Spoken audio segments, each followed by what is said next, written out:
Olá amigos do canal, tudo bem com vocês? Estamos na série de estudos Encontro com a Vida. O tema de hoje é: quem criou o diabo? Cientistas inventaram um avião robô, capaz de pôr a funcionar seus motores, elevar-se, voar, realizar uma série de manobras, jogar bombas ou mísseis e, após completar seu itinerário, voltar à sua base e aterrissar sem dano. E isto sem levar uma pessoa a bordo. É evidente que esse avião não poderia fazer tudo isso se não houvesse alguém na torre de controle do aeroporto, dirigindo-o através de instrumentos próprios.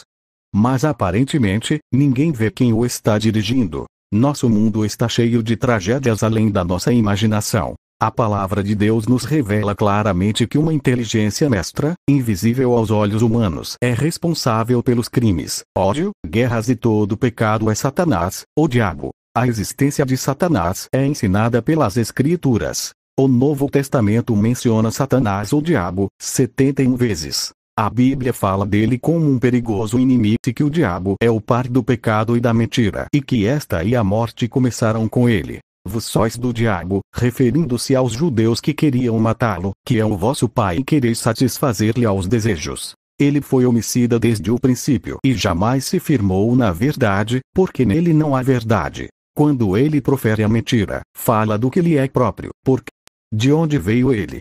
Por estranho que possa parecer, Satanás veio do céu. Jesus disse: eu vi a Satanás caindo do céu como um relâmpago. Lucas 10:18. Perfeito eras nos teus caminhos, desde o dia em que foste criado, até que se achou iniquidade em ti. Ezequiel 28:15. O profeta está se referindo a alguém que no seu estado de perfeição tinha um nome extraordinário, Lúcifer, que significa portador de luz. As Escrituras revelam que ele era dotado de grande sabedoria e beleza, e ocupava a elevada posição de assistente de Deus. Ezequiel 28:14. Porque Lúcifer pecou, usando seu livre-arbítrio, esse elevado anjo aninhou orgulho no coração. Ezequiel 28:17 diz: elevou-se o teu coração por causa da tua formosura, corrompeste a tua sabedoria por causa do teu resplendor.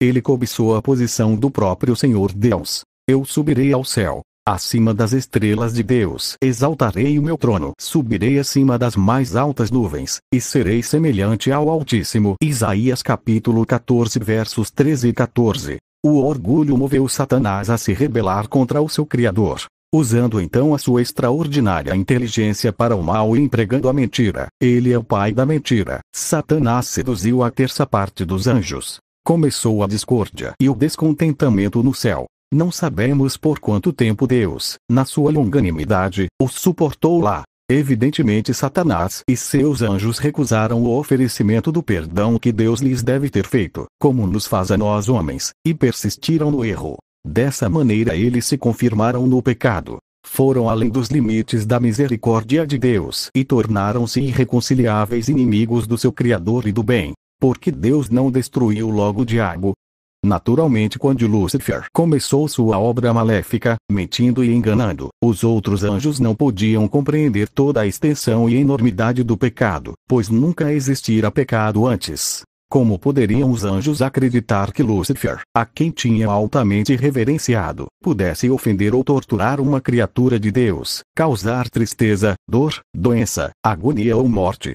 Como creriam que, se conseguisse manter em seu poder a Cristo, açoitá-lo-ia até lhe sangrarem as costas, cravar-lhe-ia na fronte uma coroa de espinhos, atravessar-lhe-ia as mãos com cravos cruéis, pendurando-o numa cruz para padecer morte lenta?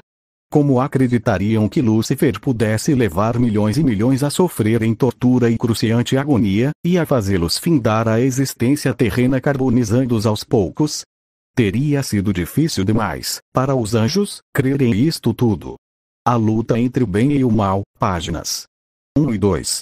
O mau e perverso caráter de Satanás devia ser desmascarado para todos compreenderem os terríveis resultados do pecado. Então todo o universo de Deus e os salvos cantarão: justos e verdadeiros são os teus caminhos, ó Rei das Nações. Apocalipse 15:3. Não se levantará por duas vezes a angústia. Naum 1:9. Como o pecado infeccionou o nosso mundo, como resultado de sua rebelião contra Deus, Satanás e seus anjos foram expulsos do céu. Houve peleja no céu. Miguel e os seus anjos pelejaram contra o dragão. Também pelejaram o dragão e seus anjos. Todavia não prevaleceram, nem mais se achou no céu o lugar deles. E foi expulso o grande dragão, a antiga serpente, que se chama Diabo e Satanás, o sedutor de todo o mundo. Sim, foi atirado para a terra, e com ele, os seus anjos. Apocalipse 12, 7-9. Adão e Eva, o primeiro par deste mundo recém-criado, receberam, das mãos do Criador, um lindo lar, a promessa de filhos e o domínio sobre todos os animais. Gênesis capítulos 1 e 2. Então Satanás tentou Adão e Eva. Dando ouvidos à voz de Satanás, desobedeceram a Deus. Esta triste história é relatada em Gênesis 3. Como consequência deste pecado, Adão e Eva perderam seu domínio e Satanás tornou-se o príncipe deste mundo. João 12, 31. O seu Deus. 2 Coríntios 4, 4. Livres ou escravos. Por que permitiu Deus a Satanás tentar a humanidade? É porque Deus deseja que o homem o ame com inteligência, e não mecanicamente. Criou Deus, pois, o homem à sua imagem, a imagem de Deus o criou. Gênesis 1 e 27. Que revelação de amor! Criados à sua imagem, seriam dotados de raciocínio, do poder de escolha, amar, ou deixar de amar, capacitados a criar invenções, etc. Somos livres para escolhermos o caminho que quisermos seguir, o bem ou o mal. De outra forma seríamos autômatos, simples bonecos nas mãos de Deus. A obra de Satanás na terra. Satanás empenha-se numa obra mortal contra o homem, na qual emprega todo o seu poder, toda a sua sabedoria e astúcia, bem como todo o seu tempo. Sede sóbrios e vigilantes. O diabo, vosso adversário, anda em derredor, como o leão que ruge, procurando alguém para devorar. 1 Pedro 5, 8. Em Efésios 6, 11 o apóstolo menciona as ciladas do diabo. Quais são essas ciladas do diabo? É enganar.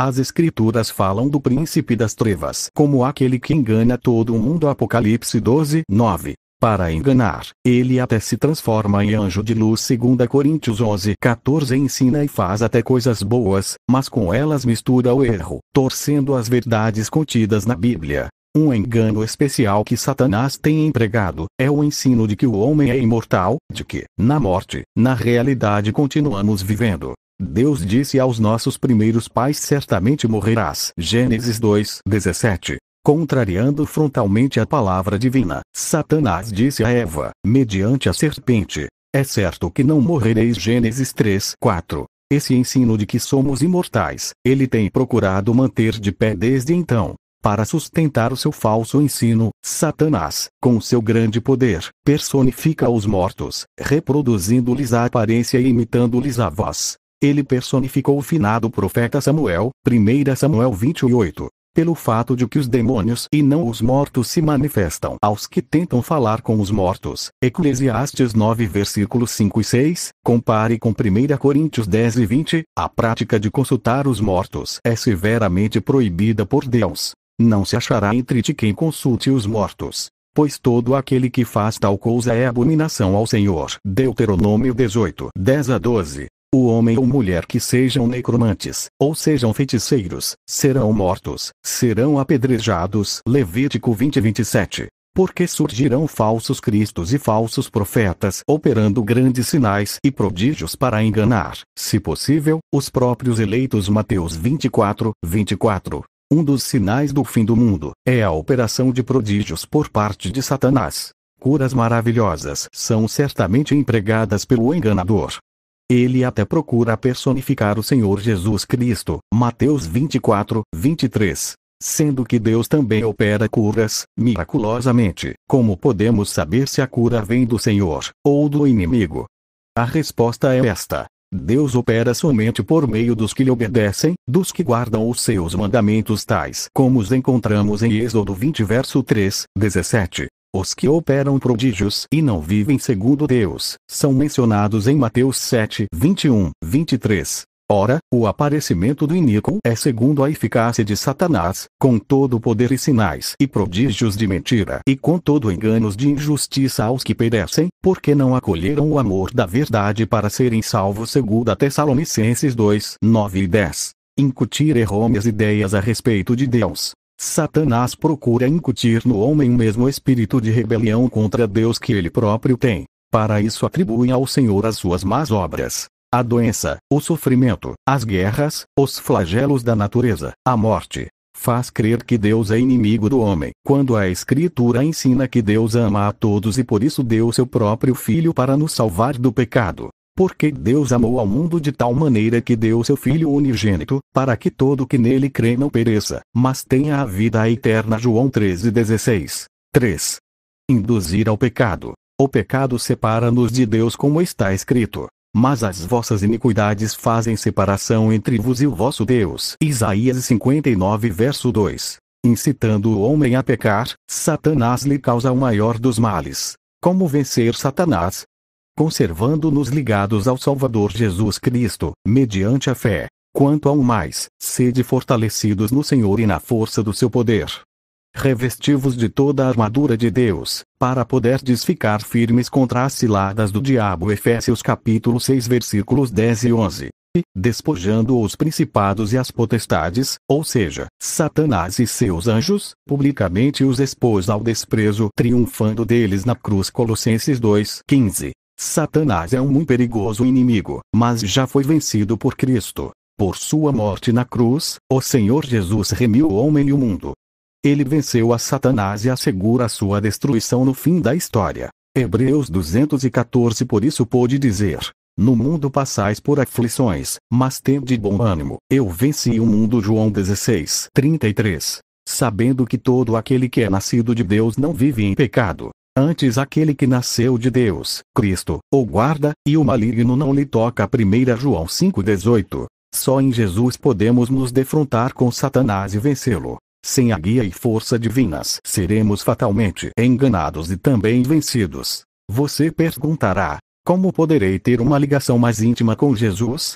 Tomemos o exemplo de dois jovens no tempo de noivado. O rapaz faz tudo para estar ao lado da sua amada e juntos conversam por longas horas. Esta é a experiência que necessitamos ter com Jesus. Precisamos andar com ele através do seu livro, falar com ele através da oração e amá-lo de todo o coração, confiando em sua promessa. Eis que estou convosco todos os dias até a consumação do século. Mateus 28:20. Se você gostou do vídeo, deixe o seu comentário aqui abaixo e também deixe o seu like e ative as notificações para receber os novos vídeos fresquinho. Até a próxima.